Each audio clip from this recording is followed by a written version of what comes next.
All right, so for next video, next step in the process, we've done our layouts. Okay, we've got our layouts on our sill plates. We've got our layouts on the girder. Next thing is to install header joists and rim joists. And they will sit along the outside of your frame.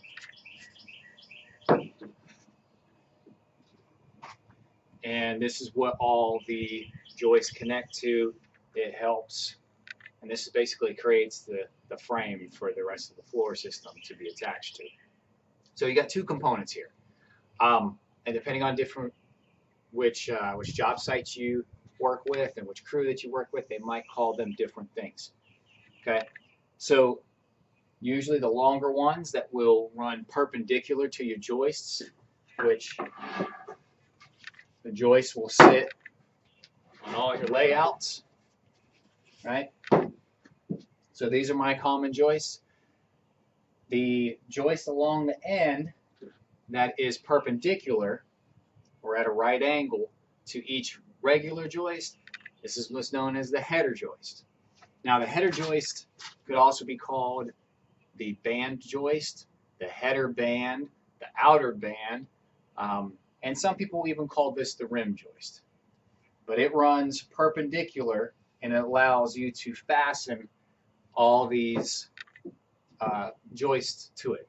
Keeps them sturdy, keeps them spaced apart right, and also creates a spot for you to nail your subfloor to as well along the edges. Now, the framing member that goes right along the edge that's parallel, running the same direction as all the joists, is what's known as the rim joist. But again, some people might call this, they might call this the header, they might call this the band, they might, you might just call it all the, both these components rim joists. I differentiate between the two, but some people don't. Again, header joist runs perpendicular to all the joists, parallel, rim joists run parallel with them. Now, as you start this, there's a couple things you want to think about. Number one, you can go ahead and you can stage out material. Kind of like what I've done is I have set the boards all the way along the outside. It'll speed up the process instead of you taking one board back and forth to the from the lumber pile to your work site and going back and forth. You bring over a stack, however many it's going to take to run down the length, and you stage them and space them out. That way, it's much faster and much easier. Now, with these, sometimes you got to cut them exactly on a joist. Sometimes you can cut them between joists and put in a little scab piece to connect them together. There's multiple ways to do it. I'm not getting into all that. Again, we're just assuming we have a small enough floor that you can attach them all in one shot. So I've got my header joist sit here. One of the keys to this is you want to make sure it is flush on the ends and along the sides here. Flush are the two boards in line with each other. Like if here's my sill plate, I'm going to want my header joist being flush with that. I don't want it leaning in or leaning out. See if you guys can see this better here. So this is not flush here. This is not flush. And also down the length of it. You want it to be flush all the way on the edge. That way it's supported properly and the dimensions and nothing changes. If it gets knocked inward, it's not going to be correct, or if it gets set outward, your plywood or your subfloor insulation is going to be off. So you want to make sure it is flush or even with the exterior. Okay, so starting this process, oh, by the way, I'm going to start asking questions during the videos, not just at the ends of it, so you guys have to watch the whole thing. So question number one is, what's the difference between a header joist and a rim joist? Okay, I gave you guys a good description earlier in this video. You can rewind back and watch it again if you need to. But what's the difference between header joist and rim joist? That's question number one. So pause, this video, write down your answer in Canvas. Don't submit it yet because there's a couple more questions coming. All right, that was question number 1. Now, so we're going to make this flush. Again, very important for it to be flush. As you're starting this process, here's something I like to do. I like to run a toenail right on the end of this.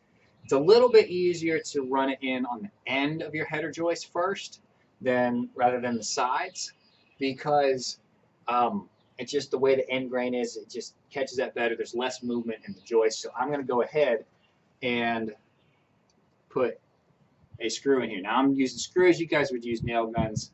It's faster, it's cheaper, and all around is better. But as you do this, make sure that you have your safety glasses on. Okay.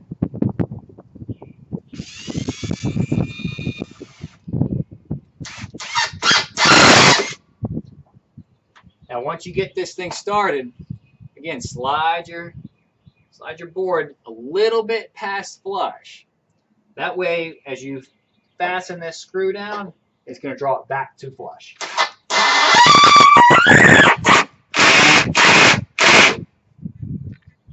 Okay? So, that's got our first one. Now, the fastening pattern for this is 1 screw along the length of this every 6 inches. Now, you can take a tape measure. You can hook up your tape measure, and every 6 at the bottom of this, you put a screw down, and it'd be perfect. It'd be exactly the code. But your inspectors are probably not going to take a tape measure and see, do you have nail every 6 inches around your sill plate? They're going to go by eye. Does it look like 6 inches? Is it close enough? You know, if you're at like 7 inches, okay, but you don't want to be like 12 or 13 inches apart or more, because that's not going to connect the rest of your house to the sill plate. Remember, your sill plate's already bolted to your foundation. So it's very important that your header joists and your rim joists are fastened with enough nails so that if there's some kind of seismic activity or if there's a hurricane pushing on the house, it's not going to just like slide right off the sills, because that'd be horrible. Anyway, so I got 1 screw in the end of this. Now I'm going to come down here every 6 inches. I'll show you a trick in a little while when I bring this camera down, and you can see exactly how it sits and where 6 inches is. Okay.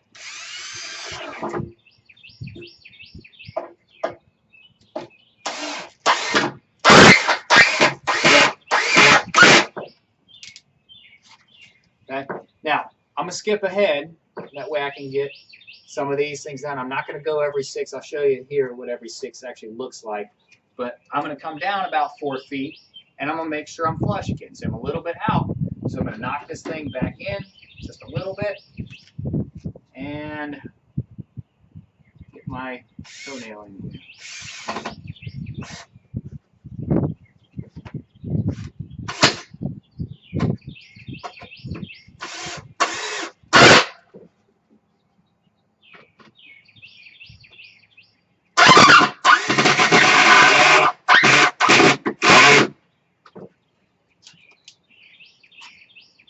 Now I'm going to come down to this other end and get my last screw in place here.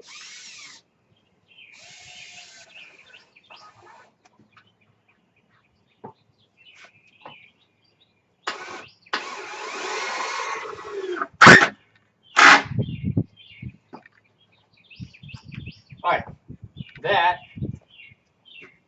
just has us enough in place. I would go back through again every 6 inches. But like I said, I'm going to just put a few screws in here just to get you guys showing the video here. Now, when you are fastening your header joist to your rim joist, you want to end nail, which is essentially going through your header joist and into the end of your rim joist. Hence the name end nail. I'm going to put 3 screws in this. Now, I'm using 2x6s here. 2x6s would be okay for a small square footage building. If the span was a lot bigger, you'd want to use a larger 2x8, 2x10, or possibly 2x12. Consult your code book and the rafter span table is there, and it'll tell you how, excuse me, not rafter span, joist span tables. They'll tell you how far you can stretch your joists between supports and what size that you should use based on a given structure and type of support you want. All right, so 3 screws. And as you start this, you want to make sure that these are flush. They're not leaning in or leaning out.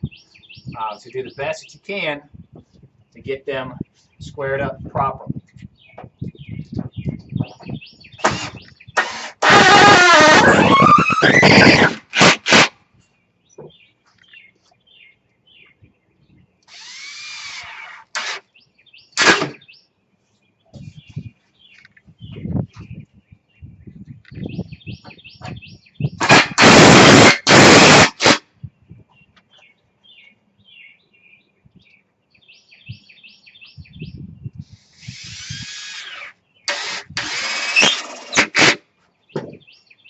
I'm going to jump down the other end, get this in.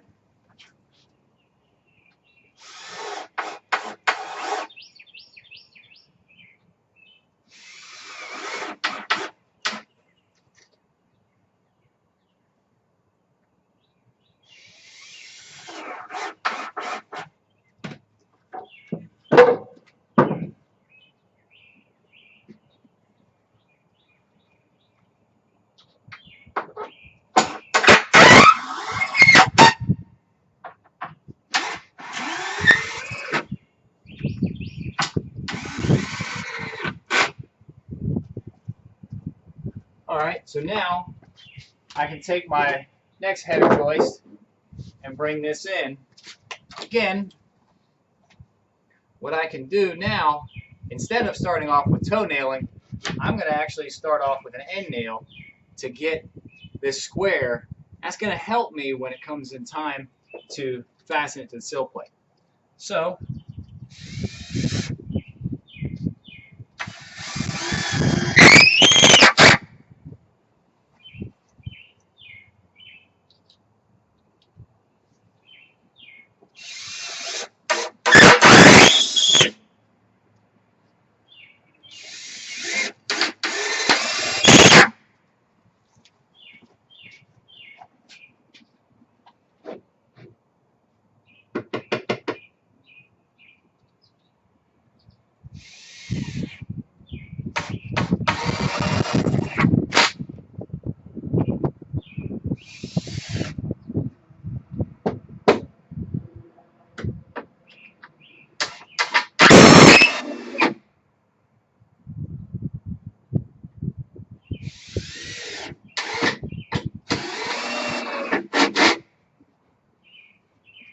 now, when I'm going to come back here, I'm going to line this up because I've already squared my floor system.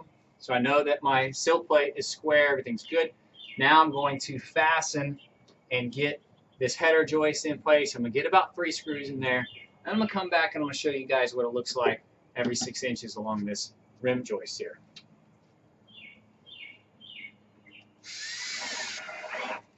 So again, nice and flush here.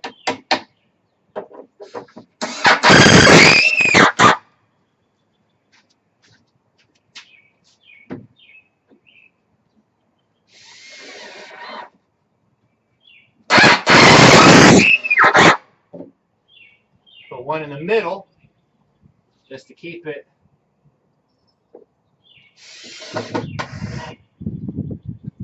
Now, sometimes you're going to have to shift the board in, deflect it out, but usually you're able to flex it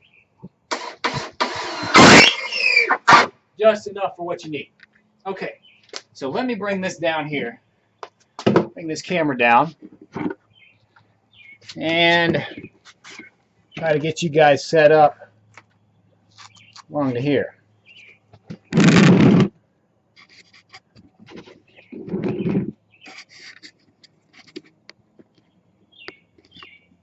Okay, so again, every 6 inches is what we want for this here. Now, since there's a screw right on the end, you're not going to have to worry about that, but we'll come in about 6 inches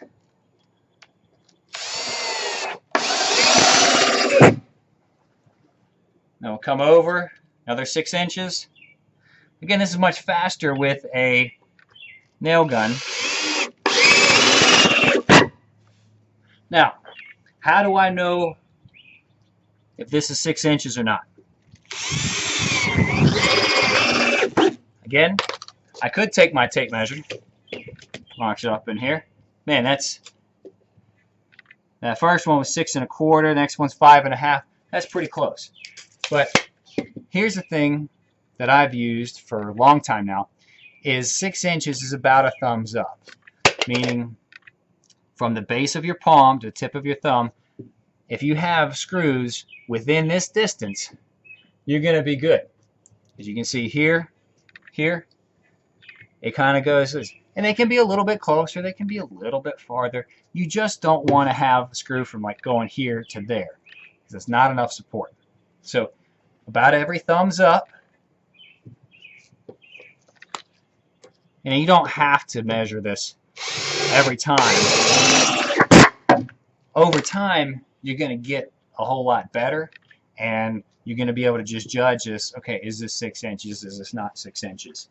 So on and so forth. And this is question number 2. How far apart do you toenail your header joist or rim joist to the sill plate? Okay, that's question number 2. So pause the video, answer that, and then play the video the rest of the way through. Okay. Now, next part of this process is to see if we can get this set up here. We have our, just down here, we have our layout lines. But if you guys remember back in the last video, I was talking, put your line, mark an X. Well, we can't see the X here. So what I'm going to have to do is I'm going to have to come back up, write my X's. Hey guys, write them big.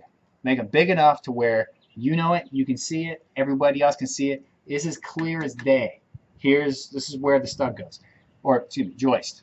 Or this is where the framing member goes, because it's always going to be something different. Joist, framing, or joist, blocking, studs, kings, jacks, trimmers, rafters, hip jack, valley jack, so on and so forth. It's all going to be different. So make sure your symbols are nice and big so everybody can see them. But if you look at it, it's only on the girders and sill plates. There's nothing up here. Now, some people with a lot of experience, they'll go put their boards there, and they can just look down here, and they can tell if it is level or if it's leaning this way or that way. Okay? But that comes with time and with practice. So what we're going to do is put our squares in here. Now, what may be kind of tough is, depending on the size of your rafter, or the size of your header joist, rather, I'm not able to actually square this the right way. But if this was a 2x8, I could put my square on it just like this. If it was a 2x10, 2x12, it'd be easy. Okay? But a 2x6 or 2x4, if you're using that again for a really small floor, but I don't think really 2x4s aren't a great option. Don't build floors 2x4s. Build them with 2x6s or higher. What you're actually going to have to do is you're going to have to turn your square like this. Now, some people will take this wider part of the square, put that on the floor, and then go up. But the problem is, and I'm going to come over here, they start and they keep their pen like this, and they keep it on an angle, but there's a little bit of a gap back here, and their pen can go behind there. So don't use this side, the ruler edge, as your guide. Rotate your square so this raised edge here, the wider part, is going up. Make sure your ruler is flat on your sill plate, and then square up. And then if you have an X here, you put an X there. And this will help you. You bring this in here, you can then fasten your joist properly. And you can make sure that it's not leaning one way or the other, that it's as square as it can be. Okay? So Question number 3 is, why do we draw a line up the header joists? Why do we draw the lines up the header joists? That's question number 3. So pause this video, answer that in Canvas, and then come back to this video. Okay, so I would do this all the way down both sides of my header joist. Now, there is no, along the rim joist, there are no joists coming into it like this. So we don't have to put anything here. Not until at least when blocking comes in, because there will be boards in between the joists to support those. We'll have to create some lines then. But for right now, we've got this set up. We've got our header joist in, our rim joist in. Again, you guys, every 6 inches around the entire perimeter, every 6 inches. That's where you want to set this up. Next step in the process would be to measure and cut joists, install the joists, after that blocking, and then you call for inspection.